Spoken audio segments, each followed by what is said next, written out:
Kodad kids మహిళా engineering కళాశాలపై విద్యార్థి సంఘ నాయకుడు భట్టు శ్రీహరి చేస్తున్న ఆరోపణలు తప్పుడువని ఎల్హెచ్పిఎస్ సంస్థ నాయకులు గురువారం విలేకరుల సమావేశంలో తెలిపారు.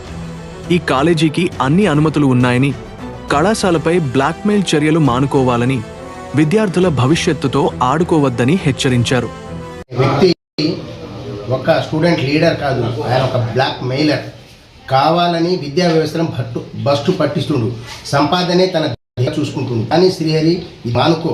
మొన్న 1వ తారీఖు హయ్యర్ ఎడ్యుకేషన్లో పోయి ఏఎఫ్ఆర్సి మీద మన కిడ్స్ కాలేజీ చైర్మన్ యాజమాన్యం పోయి అక్కడ అంటే వాళ్ళ కాలేజీకి సంబంధించిన సబ్మిట్ చేసి కాగితాలని మన విద్యార్థి సంఘ నాయకుడు చలామణి అవుతూ కాలేజీల పైన నిత్యం ఆయన డామినేషను నిరంకుశంగా వ్యవహరించి ఈ కాలేజీలను మూతపడేటట్టుగా చేస్తున్న మన మిత్రుడే. ఎందుకంటే ఆయన ఈ విధంగా చేయటం పద్ధతి కాదని చెప్పి లంబాడి హక్కుల పోరాట సమితికి డిమాండ్ చేస్తుంది.